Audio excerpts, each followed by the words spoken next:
Hi, this is Carrie Brownstein. This is DJ Premier. This is Darren Aronofsky. You got the RZA right here. Rose McGowan. Radiohead. Aisha Tyler. Tribe Called Quest. Fred Armisen. Prince Paul. Javier Munoz. Seth Meyers. Frankie Cosmos. Flying Lotus. Hi, we're Chaim, and you're listening to the Talkhouse Podcast.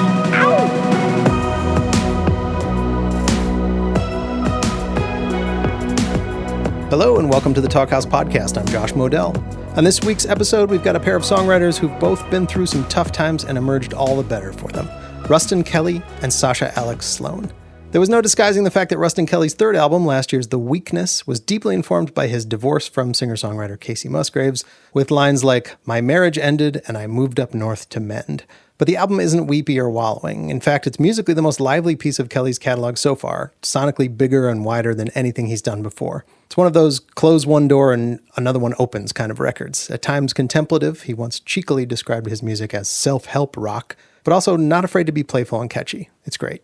The other half of today's conversation is Kelly's pal Sasha Alex Sloan, whose early career was kind of pop-focused. She had a co-write on a Juice WRLD song and did a huge duet with Sam Hunt that's alluded to in today's chat. But in spite of her pop leanings, Sloan's music has always had kind of an undercurrent of self-examination. She left the major label that had released her first two albums recently and fully embraced a more inward-looking style for the new Me Again, which leans towards simplicity more than her past records. It's still catchy as hell, of course, just with a more mature edge. The album also features a duet with Ruston Kelly on the fading relationship song Falling Out of Like. Check it out. We used to drive all night, winding Mulholland Drive, laughing at the downtown light. Now we don't laugh like that. It's a slowest wrecking ball. You don't see it coming at all. In this candid conversation, Kelly and Sloan talk about the vulnerability of making music and how Sloan is handling the anxiety of putting out a less pop-oriented set of songs. Kelly talks about the pros and cons of a recent stripped-down tour he did, and they both reflect on the challenges of opening for bigger artists. We also get thoughts on nicotine, Shark Tank, and more. Enjoy.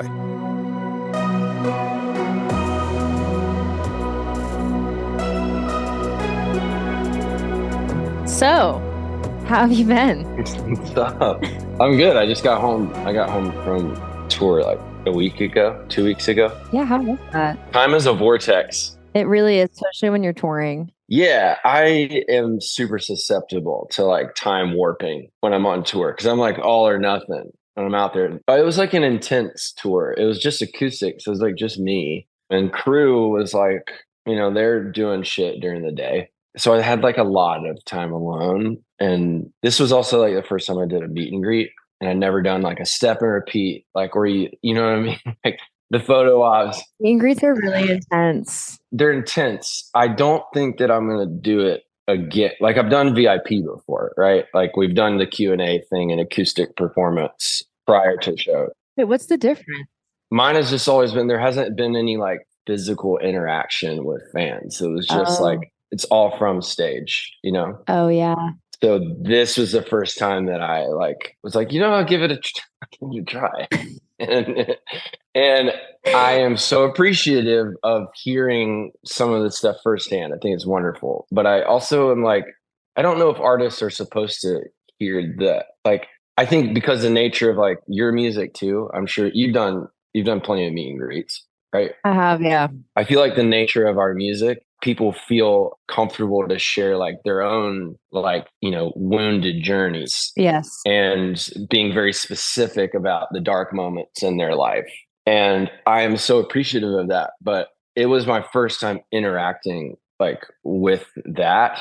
And I'm a sensitive dude. And so I carried it with me in some way. And I felt like that was kind of added to the intensity of just me being out there. I 100% know what you mean. How did you navigate that? Meet and greets are like the necessary evil of touring, I feel these days, because it's so expensive to tour. I feel like a lot of people don't even realize, like every time I go on the road, I'm just losing money still. I have literally thought about going on Shark Tank with my touring business model and just thinking about what they would say. Mark Cuban would be like, this is the worst idea anyone's ever bought on the show. Dude. So meet and greets lighten the blow. But yeah, my music is really emotional and I hear a lot of really intense stories. And I think for me, it's like, I'm the perpetual like people pleaser, and I have so much anxiety that I'm just like, I really hope that was worth it for them. I know they like the economy is shit right now, and they just spent all this money on talking to me. Yeah. So I'm like, I hope I made their day. And then I like get in my head about it. And yeah, I feel you. And, I mean, yeah. Yeah. Were you with your dad, or was he just No, he would come into like the shows he like felt like which were all like the good, you know, I mean, they were all good, but like, no, I know, you know, he would like scope out the green room and see, you know what I mean? And like scope out the area where the video was and be like, yeah, I think I'm going to do like New York and like, I'm going to come to Boston and I won't be doing Atlanta. Wait, where'd you play in Boston? We play at Paradise. Oh, I love Paradise. That's where I'm from, Boston. Wait. You're like, you were conceived in Boston, or you were born in I was actually, unfortunately, I do know where I was conceived, and it was in Russia, which is an unhinged place to be conceived. Okay. But yeah, I was born in Boston. Okay. Unfortunately know where I was conceived as well. And it was on the side of the road in Alabama. Whoa. Yeah. My dad is an oversharer, so I just know way too much. My mom will overshare. She'll be like, they'll be talking, and I was like, hey, what year, or what, like, I don't want any details, but like, when did like your pregnancy with me like start? She's like, well, it was a stormy evening. and I was like, okay, that's not really the context that I'm looking for here. I just wanted to know my birth time to look at my natal astrology chart.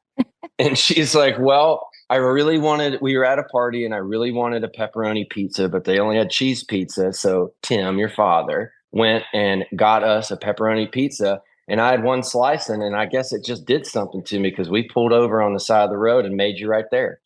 Pizza? Okay, Mom, I guess. It's like the last thing that makes me want to make a child. That's like a don't touch greasy me. Pizza. Where's the Pepto? I need to go to bed. Oh my God. Yeah. How did we get there? Oh yeah, Boston. What I really want to know is, what are you feeling with your record being out? Like, how are you feeling about it? I'm probably not supposed to say this, but I'm feeling like terrible. What?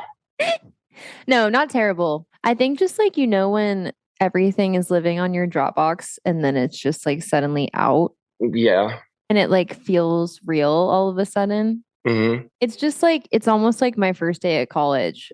I'm kind of just like, whoa, this is real. Okay, wait. Is it because it's nerve-wracking, or like? Yeah, I wanted to make a really intimate album, and I come from like a more pop background. Yeah. But like the album I just made is more the music that I grew up on and have kind of been wanting to make. So I think I'm just like really scared. You know what? I'm just really scared of being perceived, like in general. Like I'm scared of going into Publix and someone seeing me. So putting out an album is like that times a million.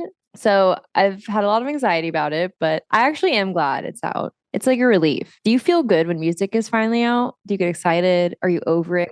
Yeah, it feels very cathartic for me to like have a piece, like an intentional piece of work, just be shifted from mine to everyone's now. But I mean, I get it. I also feel like this is like, you are definitely that way, like as a person, but like the kind of genesis of your music in the kind of pop vein was still very, very, like, at least lyrically, was very intimate, you know, and had a lot of sharing, you know, emotional secrets, etc. But like this one takes it kind of a step further, and the music is reflective of all of those things as well. I think that this is your best work. Oh, thanks, Ruston. That's just like me as a dude. I really, really, really love this record. I would say you're more than just a dude, but I appreciate that.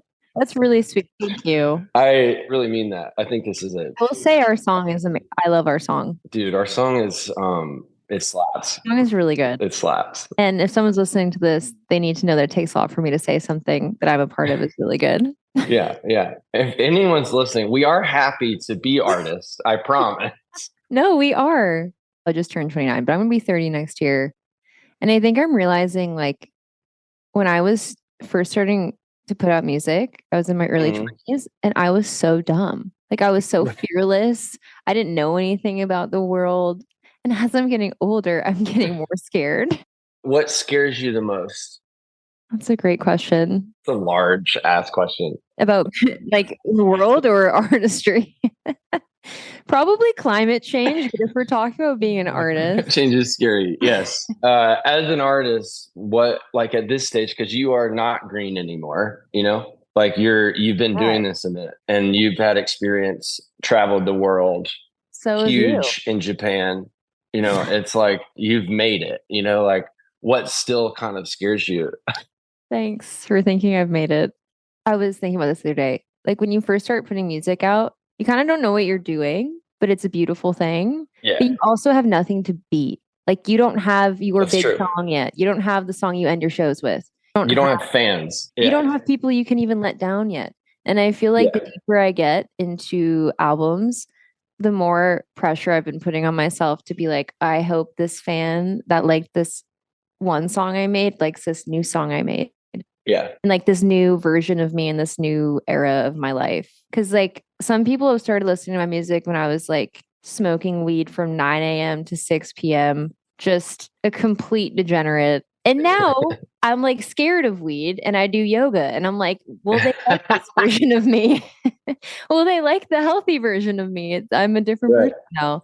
Do you get scared or are you just kind of like, I love doing it and I don't think about that stuff? Because a lot of artists don't think about that stuff and I respect that. Yeah, I get scared because when I sit down to write a song, you know, or like when I'm piecing together a project, like just like you said, like my first record, it was just like, who cares about anything? We're just making music, which is one of the most beautiful things in the world. It's just nothing but, you know, passion and faith in yourself and like hope and just having fun with your friends. And like, how are we even allowed to be in this cool studio right now, making a record? Like when studios were exciting. I didn't anticipate like being an artist and like running a business. Like, I guess I just didn't think about either of those things ever. It was just like, I'm making music and like, I'm going to go on the road and like, I don't know, like, do I have enough money to pay my bills? Those were really my only cares. But what I get scared of and what I try to combat frequently is because now that we do have fans, I mean, it wasn't even until like, honestly, like a year ago that I felt comfortable saying the word fans. Like, me too. True. You know what I mean? Like it was a weird. It gives me the ick. It gives me the ick, but it's like, it's just part of the vernacular. And I'm like, I know. That's just what it is. You know, that's just what that is. It is. And I think that's partly, you know. I started calling them enthusiasts. Enthusiasts? It made me feel better.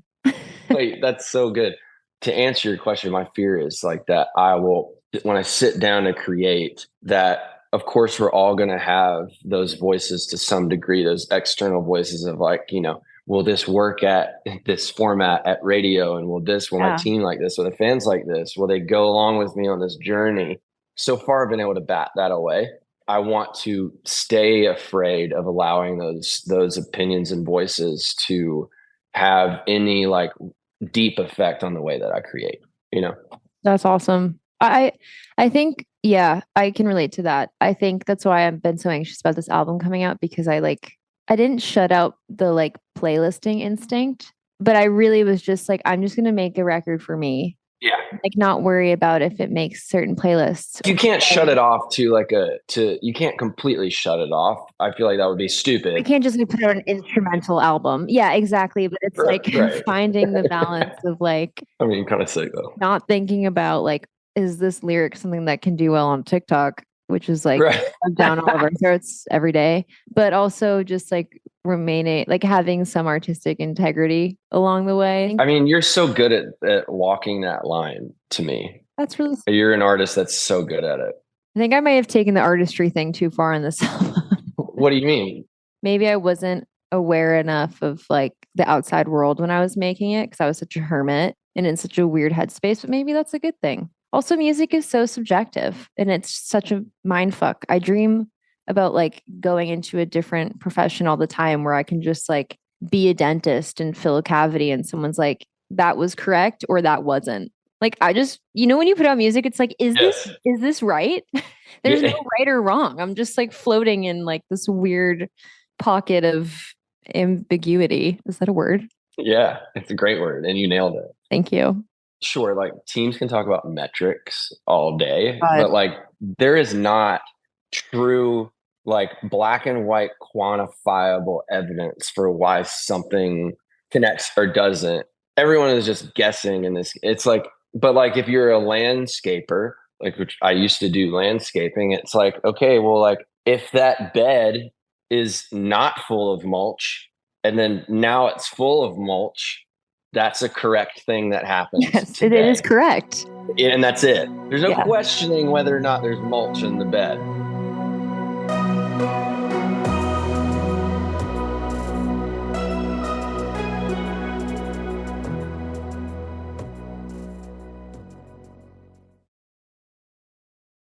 I know, I'm a trash person. Are you drinking a Rehab Monster Energy drink? Trash person. I'm full of trash. Oh my God, dude. If I drank that right now, I would have a severe panic attack. Okay. Here's the thing. I got myself into a situation with caffeine where now I have to meet a quota. Otherwise, like I'll get severe withdrawals. So I'm like trying to wean off. And I know this appears like I'm not weaning off, but that is not to me. Monster Rehab, actually, it's only 15 calories. But it weirdly is, it's tea. It's green tea and black tea. So the caffeine is it's much lower than a regular Monster. And it's got like CoQ10 in it and it's with coconut water. And then they add a bunch of electrolytes. So like, it's a little Kyle-ish with the marketing, but like it's a decent drink for you. Okay, good to know. When did this caffeine obsession happen? It's been going on for a long time. I just never like clocked it. You know what I mean? Fair. Yeah. Till like there was a point where I can't remember. I was on the road and we were in the middle of nowhere for like hours, and then we're in traffic for hours, and we were completely out of stock of like anything that had caffeine. And I just like started getting a really severe headache and like depression. This past tour? Yeah. Oh shit. And I was like, oh fuck. I was like, I think I'm like withdrawing right now. And then stopped at like a diner or whatever and had like a little cup of coffee and just totally felt fine. I've been there. It sucks. The headaches are the worst. Dude, I've withdrew from many a drug, and caffeine. I did it one time where I was like, you know what? I'm just going to quit. Like caffeine isn't a hard drug. I'm just going to stop drinking it. This is like a couple years ago. The second day, I like felt like I had the flu in a way where like could not sleep. I was cold sweating. It was just like withdrawing from harder drugs, but worse. Yeah. Yeah. Caffeine is no joke. I mean, I think we met when I was like starting to quit nicotine. We did. I post-dated Zyn mid-session because I was weak. Well, I was also pluming right in front of your face, just like constant nicotine draws. I've quit so many times, but that was the hardest thing I've ever had to quit was Nicotine. Oh my God. I can't even I had like a drunk cig the other night and I was like, oh my God. I want to go back to this. I thought about it for a couple days. Like there was one point a couple days later where I was just sober and I was like, the weather was good. I was outside. I was like, I could rip a cig right now. And I was like, the withdrawals actually are why I'll never go back. Like I actually thought I was dying, which is ironic because I was preventing dying actually. You definitely inspire my nicotine journey. I mean, I was got to pack and a half a day. Especially I love smoking on tour. And everyone that I go on tour with, it's our time to fuck off. So it's I'm going to eat Gushers and Cheez-Its and smoke weed and smoke cigarettes and not do vocal warm-ups and be the worst person possible on a bus filled with me and 11 dudes. I'm just putting myself there, and it's a wonderful place. You also know how dark of a place it is, though. I know that's the thing. Is as human beings, for some reason, we are made to want to give up everything for one little thing. Yeah. You know what I mean? Our joy, we will trade in a moment of pleasure for a long-term sense of joy and satisfaction. And I'm trying to recircuit my brain. And you've actually been a good inspiration because I quit vaping. I quit vaping a while ago, and I'm on the Zen train. That's a one to kick. Yeah, vape was harder than cigs. Big time, because you can do it everywhere. You can do it everywhere, and it like has this weird effect where like I started vaping and I was like, this is pretty cool, but it's nothing compared to my Camel Blues. Mm-hmm. And then I would have a cig and I would be like, like I don't think I like this, and I'm horribly addicted to this now. And then I quit the vape, and then I went to Zen, because Zen is Nicorette, but it's just cheaper. Mm-hmm. You know, it's just nicotine. And I'm doing really good with that. Like yesterday, I was like, you know what? I'm just going to have 4 Zens today. I'm getting closer to the edge of the mountain, and I'm about to leap. Wow. Proud of you. Yeah. I mean, I wanted to be a Southern rock artist when I was 18. I was in a band called the American Wolves, and nothing ever came of it. But Good name though. It was a pretty good name. And I was like 212 pounds of not muscle, and just like was dirty, and thought like, you know what? I'm a dip. And I dipped Copenhagen, and I got to I was doing a can a day, and my gums like completely receded down here. Yeah. And my friend that kept doing it, because I was like, nah, I'm too vain, to let this continue. Vanity is going to keep me alive. Vanity has actually saved my life a couple times. Honestly, thank God we're artists and otherwise, God only knows where I'd be right now. Wait, that reminds me, I watched an interview with Liam Gallagher. Okay. Those are all fantastic, by the way. Knowles as well, like them in later in their life, they kind of give even less of a fuck. And there's a really great interview with Noel, and he's being interviewed by a kindergarten class. And you would think that feels very dangerous. Like, this guy is going to say something horrid and ruin these kids' lives and dreams. And he handled it so well. They were so sweet. Like, he was so sweet. And they would ask, they even asked him about Liam. And he was like, it was really funny. And I don't know. Anyways, he was saying, it was either Noel or Liam. I get them mixed up sometimes because they look identical. But one of them said they loved cocaine. We all know that. Do the kindergarten class? No, different interview. Okay. Listen, kids, there's a drug out there. No, but he said they never did heroin because he's like, I'm too vain. And he's like, I didn't want dirty fingernails and little pieces of burnt tinfoil and shit and scabs. He's like, I was too vain. That kept me from doing heroin.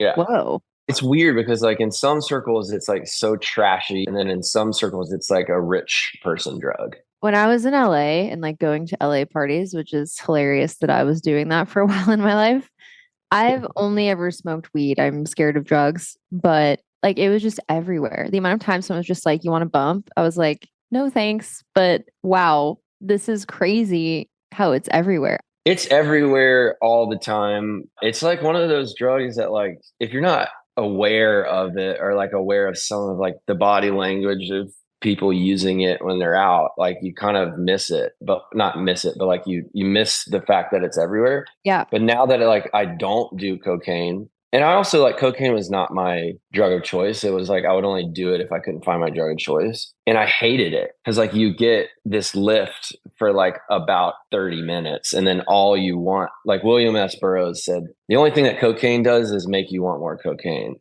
And I'll be doing bumps everywhere all the time. No, it blows my mind, especially in Los Angeles. Same. I'm just scared of what's in it. Well, nowadays, yeah, it's dangerous. It's super dangerous. Okay, I also have a question about your tour. Tell me. And I was going to text you and ask you, but I was wondering how you were getting around and what your crew looked like. Were you on a bus? So this tour, the mentality was, let's do this as bare bones within reason as possible. Just to full disclosure, it was rough on when I did the Noah Khan tour. That was a great opportunity. His whole band and crew and Noah, I know a lot of those guys, and I knew Noah, and on that front, it was really fun. But as far as what it cost for me to do that tour, because I couldn't do it stripped down, I had to do it as if it was a headline tour. We got 10 people on the bus, bus trailer, all that shit. And it was, let's just say it was not a moneymaker. It was just so expensive. Yeah, no, I know. And then like there was a show that got like canceled and I had to eat the cost of that. And that was a big part of it. It's happened to me. I know, it sucks. And I tried to get insurance for it, and it was like, have you ever looked into how expensive it is? Yes. I was told, business management said, unless you're like headlining arenas, insurance is like more expensive than like what it's worth. And I was like, okay, good to know. Except for when you're in the middle of fucking wherever you are and it starts raining and you just see thousands of dollars fall out of your pocket. No, literally $9,000. I fundamentally disagree with outdoor venues. Can I just put that out there? Yeah. As a performer and as an attendee. Yeah. Like just put me in a building with air conditioning. Yes. I mean, or at least like have it covered. Yeah, I totally feel you. Yeah. So is that what inspired this type of touring? Because partly, yeah. It was twofold. One was like, let's see like what does truly maximizing profit look like out on the road? That was on one hand, but the biggest reason was like, I've been wanting to do this type of tour for a really long time because of Dave Matthews and Jackson Brown. I'd seen them do acoustic and in smaller rooms than they typically would play with a full band in production. And I just like preferred seeing them that way. And I'm like, I wonder if there's like that kind of translates to some of my fans. Like, let's find out. Yeah. And so it was this like twofold. I've been wanting to make this a thing that I'm going to do regularly in my touring career. And then let's only take like what I need. Like I don't need a ton of stuff. It's just me out there. So we did Sprinter and hotels and I had 3 crew and just me. Wow. It was tiny. It was the smallest operation. I mean, other than like, when you're touring bars and shit early on. Yeah. No, that's really small. It was the smallest and it took me a minute to adjust to that because a big part of touring for me is being like with my dudes and some of them are like my best friends. And I love that aspect, the camaraderie, the like debrief after a show, okay, that show wasn't great. But like, you know what? Fuck it. Let's play Mario Kart in the back lounge. And then fall asleep instead of sleeping in a hotel and driving during the day. Yeah. I will say hotels, that was nice to like have a door to shut. I actually don't mind the Sprinter life for that reason because I need that time alone. I need to like take a shower and lay in a bed where no one can talk to me. I love that aspect. Like when that hotel door closed, that was it was a different type of debriefing and decompression from the show. And I liked it. Like it was obviously very beneficial to my business, like times 10 compared to other tours. Yep. Walking away and being like, looking at real numbers of profit, I was like, okay, like I'm not going to tour just like this always. Like I'm obviously going to be my main thing of touring is going to be taking out the whole production, but like just say there's a run or I'm opening for someone where like I break even, but I'm still doing this like smaller production type acoustic tour, that makes way more sense for me to go out and do a larger production than it did before. And I'm like, okay, wait, this actually allows me more freedom to do what I want to do. Did you enjoy performing alone? I did. I don't really get nervous, but on this tour, I kind of had some nerves because I'll condense the situation, but from Dying Star to like now, and no one would ever know this other than like my, close people, but I've had a nearly like spiritual struggle with the way that I connect with my voice. And that it happened after I quit doing drugs. Weirdly, I was like, I thought that this would be a more satisfying and emotional experience to be so raw and sing. But it was like a muscular thing mixed with like, I just like could not connect. And there would be moments where it would happen and I'd feel really good about it. But then there would be moments where like I was so embarrassed to sing in front of someone that I didn't know what to do. And it's gotten better. And I think I'm like totally back to normal and even better than I was before. But still some of those feelings were like, they came to the surface when it was like, I'm about to perform just completely alone. I have struggled with the same thing, and I subconsciously. Wait, you have? Yes, and it is all anxiety based for me. And even you just talking about it made me go, like, my whole body's tense. I don't know if you ever felt this way, but like it would be really, really bad if I was thinking about it. And then like when you start singing, it just happens. Like you can actually just sing. I feel like you know exactly what I'm talking about when it's like your voice, like your vocal cords seem to like your air pathway get smaller. Yep. You know, and you become hyper aware of the fact that you're aware. Yep. And I'm like, when did this happen? It feels like I haven't had water in like 3 weeks. Yeah. Yeah. It was like that for a long time for me too.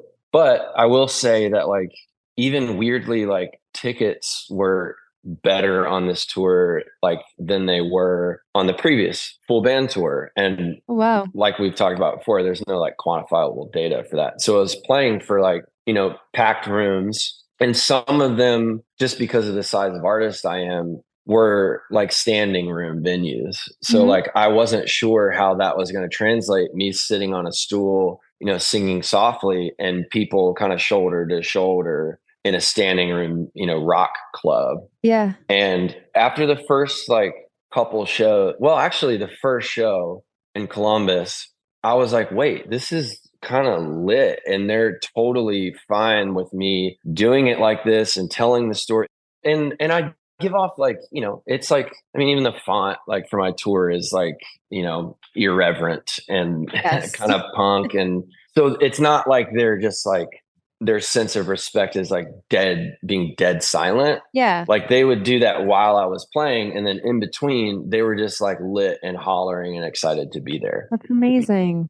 For this tour, for this record, what's your touring idea for it? Well, that's why I asked. I feel icky talking about financial shit as an artist, but it's like, it's a business and it is hard sometimes to be like, okay, I'm going to like do this thing, but it doesn't make sense for me. Yeah. And then at a certain point, it's like, who am I doing this for? Am I just doing it because like everyone else is doing it and I feel like I need to? Like when you announced that tour, I was like, that's so fucking sick. And seeing like all the clips from it and stuff on Instagram, and I was just really inspired by it.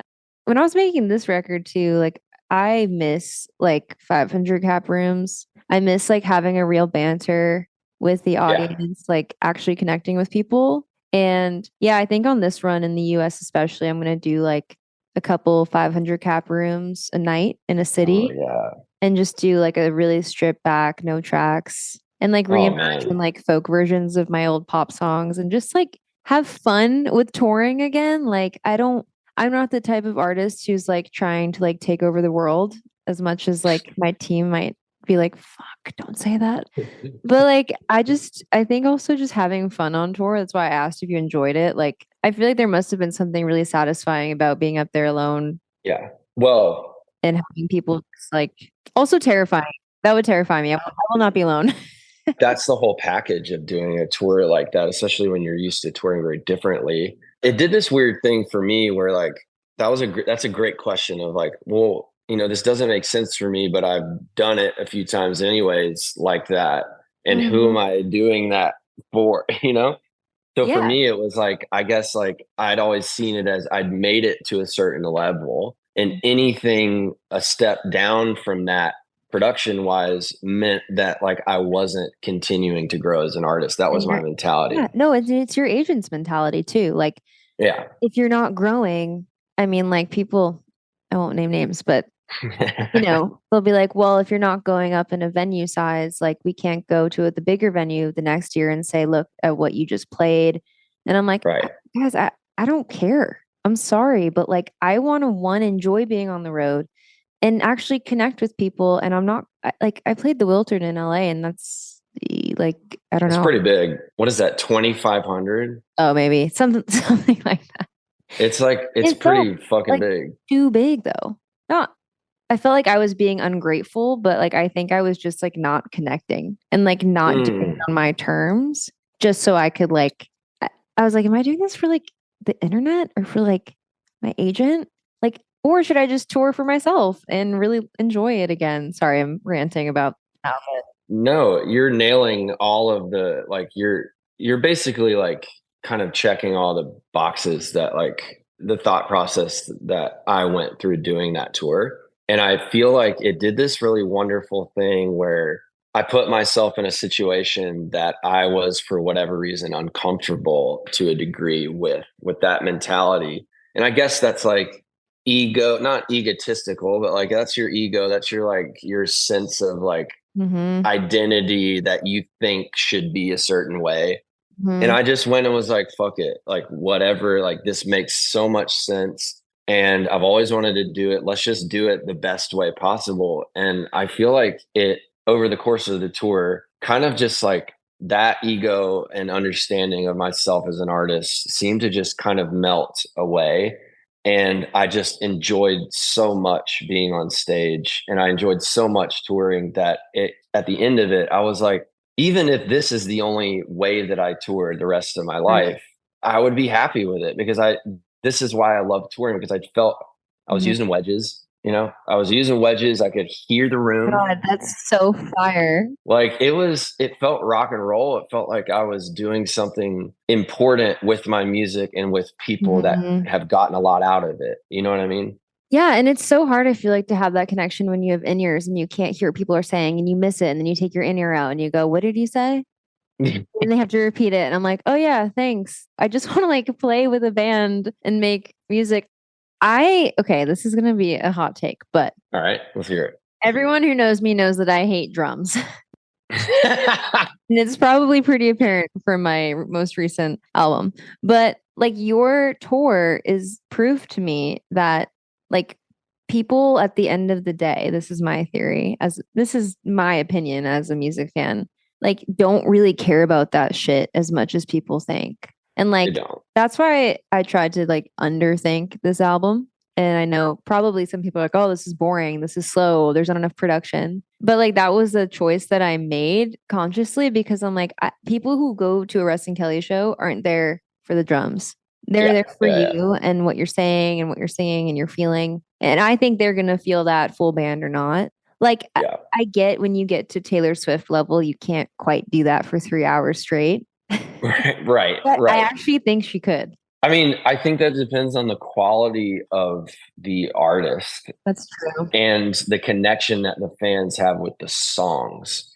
Because there's a difference between like Taylor's such an exception, but like most pop stars are, they're entertainers. And it would be weird if it was like Demi Lovato was just going to do an acoustic set, all of a sudden. And people would be kind of skeptical about that. Because they come to, I feel like people buy tickets to see pop stars because they want to see this celebrity in action, They want to see that. I will say I did see the Red Hot Chili Peppers, and drums did matter at that show. Okay, I do take it back.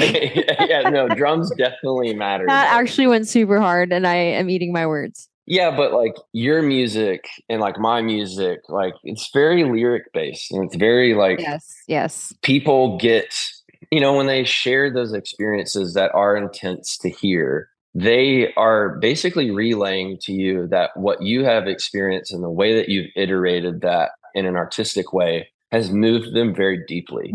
And that's really, I feel like, all that fans want. And if that means like you're doing it with a full band, great. If it means you're doing an acoustic, great. It's really like however you can just get that point across is what they want. Did you have an opener on this last run? No. I didn't think you did. It was sick, actually. How was that? Like, what time did you go on? Like 8:00. Like, it was awesome. When I toured Asia, there was no opener. Like, it's just not a thing. How did you like that? I loved it. And my set was too short. Because no one told me about that. And then they're like, hey, like, you need more than an hour because there aren't openers here. I was like, well, that's not going to happen. But, well, I literally don't know my own songs. So an hour is what you're getting. But yeah, I don't know. Okay. Also a hot take. I don't know how I feel about openers. Being one is terrifying. I can say that much. Being one is terrifying. In your high school cafeteria and people just like deciding if you're hot enough to sit with them. That's what being an opener feels like. Oh my God. I did this one show. I was opening for Dermot Kennedy and everything was an amphitheater. So first of all, outdoor shows, as we've talked about. Yeah. This is already going downhill. Nightmare. Every day I'm like, how much money could I possibly lose if it rains tonight?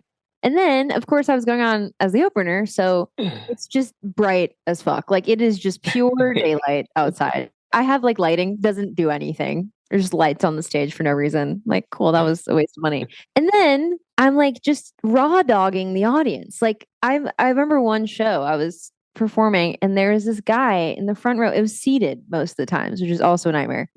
This old guy in the front row, literally in real time, I was watching him decide if he liked me while he was eating popcorn.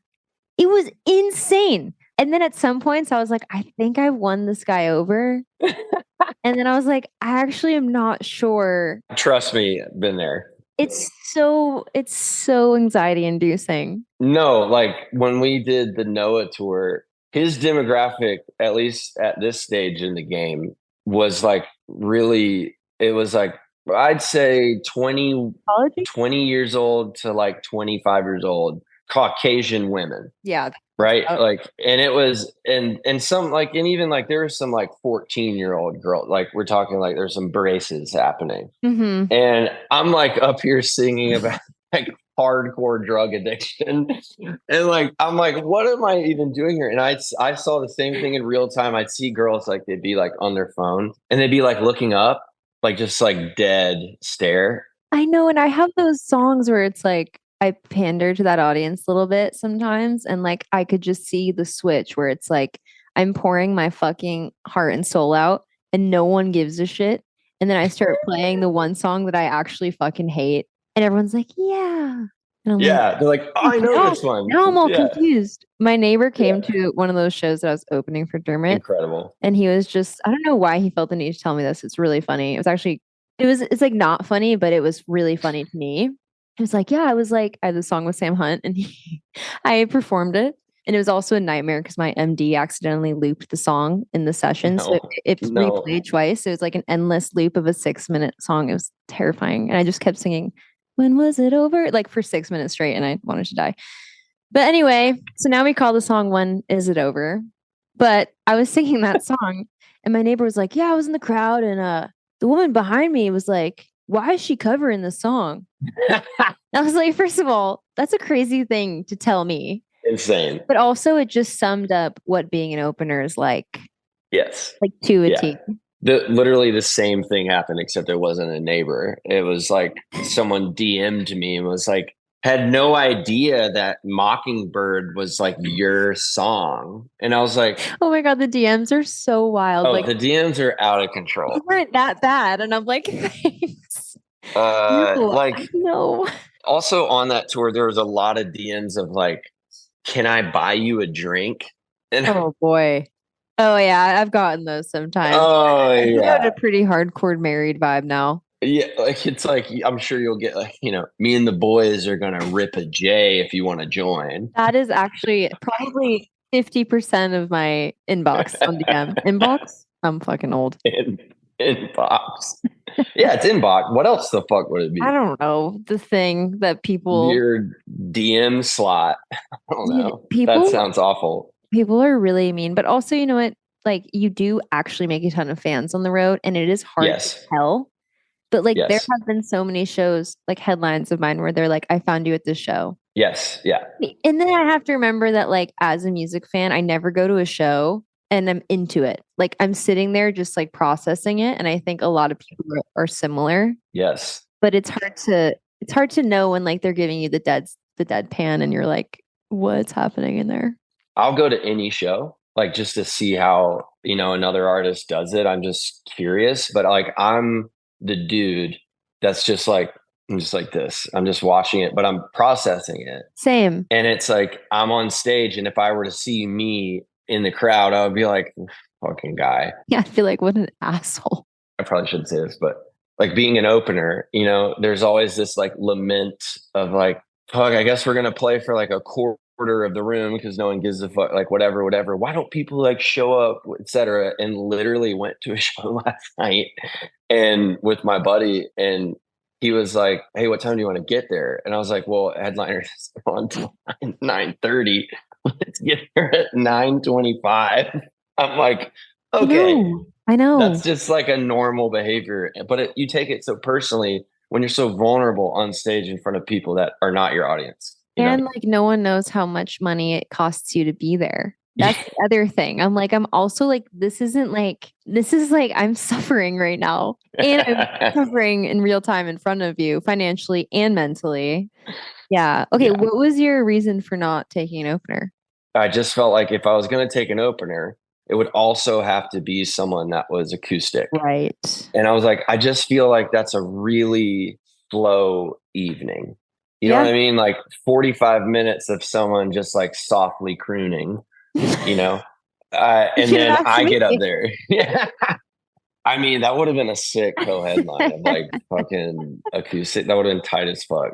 Okay. Noting that. That would be epic. But I wanted it just be like, bam. Like, and then it ended up being, it was so wonderful because like there have been a couple openers that like, we've either become friends or we're friends. Yeah. And that's fine, but that's still another element and vibe to contend with out on the road, especially if like they're on the bus with you. Never. I've done that a couple of times and the people were great. Again, I should say. But it's like, it's very like those worlds should have a separation. Yeah. I won't get into it, but big time. No one talks enough about bus dynamics. About bus etiquette.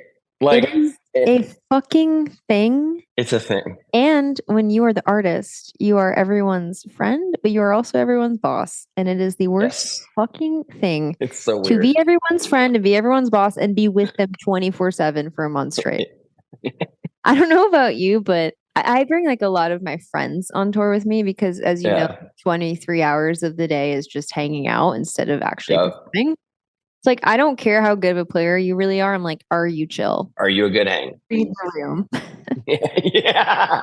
Yeah. There have just been many times where I'm just like so annoyed or stressed out because like people are like beefing for no reason. Oh God, the beef. The bus beef is crazy. I'm like, they're like, oh, so-and-so did this. And I'm like, I don't know why you're telling me. Like, do you want me to yell at them? I can't yell at them. They sleep above my head. We all basically are sleeping together for a month straight. Like, we can't get mad at each other. Oh, no. Someone gets real upset and like I see that back lounge doors slowly slide open and then I see their face and it's like they're so upset. And then someone did this and then it's like I've got to go have a conversation with this person. I feel like we're similar. So I'm very sensitive to like keeping vibes high. Yes. I really do not like when like there is tension. Unless someone really deserves it. Like, I'm not afraid of confrontation at this point in my life. Yeah, same. But like, if we're chilling in the bus lounge trying to play like Mario Tennis and the vibe is off, it's going to affect me deeply. Yeah. Yeah, no, maybe I won't do a bus. Maybe I'll do a sprint. I mean, you had this whole last run of yours sounds like you kind of just nailed it. Like, you trimmed the fat. I did. I think spending time alone with myself is the one thing I'd be worried about. That was the only drawback, was that with the meet and greet and the intensity of those, and then doubling down with that intensity, and this is on me too, because it's the way that I internalize and perceive it, but it's like the people that will tell you the most intense stories are the ones that have the most intense connection with your music, and then will be the ones that are front row, just like watching everything that you do. I know. And I felt this like need to perform to a level that would be the same that they have had in their darkest moments experiencing my music. And I'm like, that's an unattainable goal. But I didn't like clock that till like mid tour because I was like, man, I'm like really draining. I'm feeling very drained. I feel like there are some artists where like their artistry is a persona. Yes. Like you are you as an artist. Yeah. So I understand and can sympathize with why that is so draining because I have the same thing happen where I'm like these same people that just poured their hearts out to me and like have told me I saved their lives are rail riding now. Yeah. And I'm like, now I like can't like forget a lyric. Dude, I felt there was this dude that showed me like a tattoo of like how many years he's been clean and like had a tattoo of like my crow and which is so sick. But it also makes you feel amazing. It makes you feel amazing. And like, I was like, well, what's your favorite song? You know, I'll play it. And he's like, well, your song Clean. And then in my head, I was like, fuck, I haven't played that in like 3 years. I was like, and then without thinking, I was like, I'm going to play that for you tonight. I do the same thing. And he was front row and I started playing it. And then the second verse came around and I literally could not think of what the words were. And so I was like, he doesn't care. He doesn't care. I know, but like in that moment, you think that like the world is hanging by a thread. No. It's just because we don't want to let anyone down. That's it. Yeah. I mean, like I was saying earlier, like the thought of being perceived at all is scary to me now. And then like having these people connect with my music in such a deep way, I'm like, oh my God, I don't want to like disappoint you. I feel like, look, the pros outweigh the cons on doing a tour like that. For sure. I think like if you were to do, whether it's a run or a leg or even just a few shows like that, and like really embrace like what that is. I just like, yes, it was very draining, but I also took that as like, well, I just need to kind of like orient myself towards this tour than the way that I would do it with a full band and full situation. Cause like, it's not just about the music, it's about the hang too. And like when you're by yourself, there's no hang. You're hanging here. And I'm like, okay, well, that means that I need to like maybe have a better relationship with my thoughts and myself. I already knew that, but like now it's very glaring. And if I don't spin this positively in my head towards myself, then I won't survive out here. Hard. And I ended up surviving. And I felt like looking back on it, it was one of the most important tours that I've ever done. It just like set the tone for like how, like it reminded me why I make music. Right. If that makes sense. You know what I mean? Wow. That's amazing. Yeah. Totally. It was really wonderful. I really think that like a Sasha show like that would just be phenomenal and you would feel so good about it too. Yeah. You've honestly inspired me. Hell yeah. I was been meaning to ask you all these questions. I'm glad we're doing it on a recording, but we're doing it in a professional context. That's great. Yeah, that's awesome. Thanks for listening to the Talkhouse Podcast, and thanks to Ruston Kelly and Sasha Alex Sloan for chatting. If you liked what you heard, please follow Talkhouse on your favorite podcasting platform and check out all the other great podcasts in our network. This episode was produced by Myron Kaplan, and the Talkhouse theme is composed and performed by The Range. See you next time.